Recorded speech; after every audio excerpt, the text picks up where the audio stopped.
We were talking before the show briefly. So I think one thing that I find strikingly amazing. I was talking to one of the chief architect at one of the NASA's project, and he was telling me, Vishal, you know what? One of the most exciting thing in NASA is, so there are like two bucket of workforce.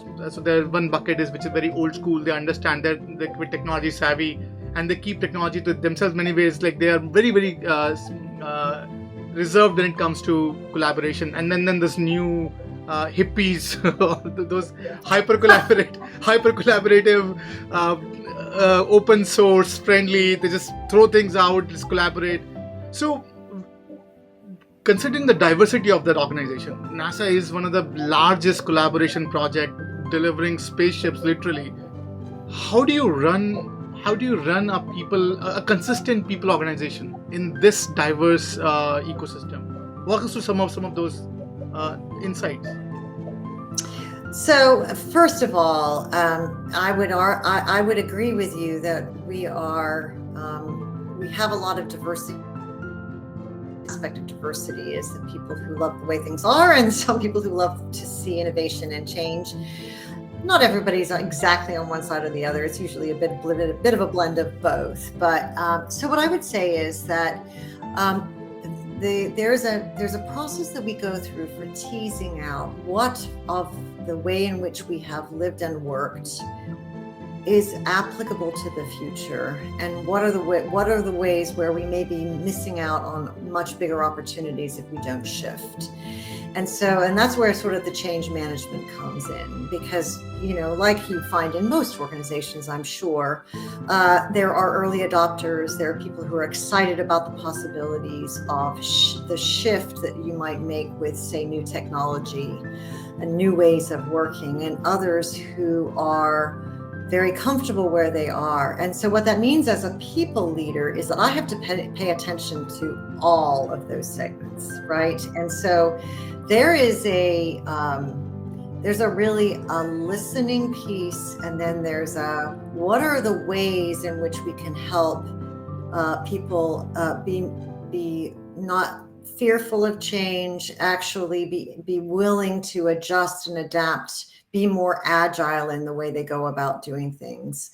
And that is not easy. I mean, we have a lot of value for what we call org development, which is it's a functional expertise that fits within the Ochiko community. And it is really all about that sort of thing. How do you help organizations change and stay healthy, right? And what does that look like? It's a lot about communication. It's a lot about engagement and people having a voice. And these are all things that, I am thinking about literally every day. So hope that helps. Interesting. And I'm curious. Like, does NASA have a mission statement? And with such a diverse, as you rightly pointed out, with such a diverse workforce, how do you ensure that they all follow on the same mission trajectory, or having a similar vision?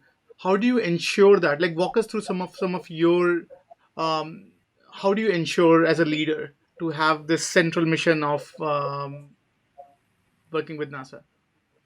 Sure. So we clearly have, explore the universe for the benefit of mankind. And we also, that would be one of our tenets of our mission. We also have core values, which I think are really important and which really influence how we do our work. So teamwork and excellence and safety and inclusion, which is a new core value that we added a couple of years ago. And so we have to live our core values, and we have to, what I will say though about our mission is that we don't really have difficulty with people following our mission and vision, because what really draws together NASA more than anything else are two things. One, connection to the mission, and two, connection to each other. That is just a profound It's profoundly true at NASA. It's almost universal through up and down in and about NASA. People love our missions, and so they believe in them. They believe in the higher purpose of those missions. So it's not just about, how we satellite into orbit or get the James Webb Space Telescope, you know, um, into space, but it's really about what is that going to find for us, and what does that tell us about the nature of the universe, what else is out there, and so forth. And if people didn't believe in that, I think it would be really hard for us to stay as intact as we have through all of the many changes, especially in the world around us today. So one of the things about being so mission driven is that we have a great, or sort of what I would call the engagement piece, which is connecting people to each other and to the mission. And so how do I use that to best effect, but also make sure that in loving the mission and being so mission driven, that we also take the time and space to pay attention to the workforce and how they're doing. And that's been particularly important over the last year and a half during COVID, when life has been hard for us all. So I think you're spot on. So connecting is a very interesting word, right? So and you rightly picking up that the last 1.5 year almost had been pretty remarkable in basically understanding the human resilience and basically figuring out how to bring the organization back to its full form. Walk us through how would a people leader for an agency like NASA walk us through your march last year, like when you see this thing unfolding. What was going to your mind? How are you preparing? How are you thinking about NASA as an organization?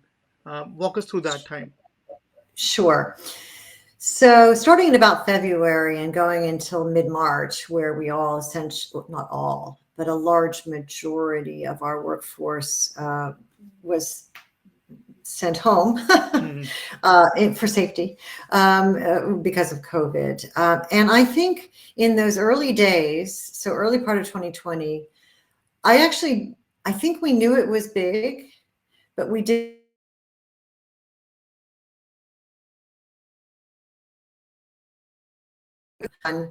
the the safety and health of our workforce was paramount. And it was really important for us to articulate that, to get agreement on that, because that was sort of the way in which we made decisions, especially in the first year of what turned out to be the first year of the pandemic. We had to put health and safety as number one, and everything else, including the mission, had to be organized around that. And so that was a really a fundamental aspect of how we responded to the pandemic. The other thing that we did was we brought together the leadership team of the agency. It's one of the most wonderful, shining examples of great leadership, especially in a time of crisis where you really need your leadership, right? It really came together and they focused on everybody is on the same page. This is what we're doing, making decisions, and then communicating with the workforce. And so it, not only about their health and safety being paramount, but also how it is, not just the what protecting them, but the how we were going to do that. And so that they could understand it, we put out a web page so that they could go to one place for all the information. We really worked as a senior leadership team to ensure that that needed to happen. So that idea of the unified leadership and the putting the health and safety first are the things that really stand out for me. In fact, even today, that same leadership team is still intact and still meeting regularly. It's that important to us that we do this right and that we continue to make really prudent decisions that balance the need to continue with missions at the same time make sure that we are maintaining a safe workplace for our people.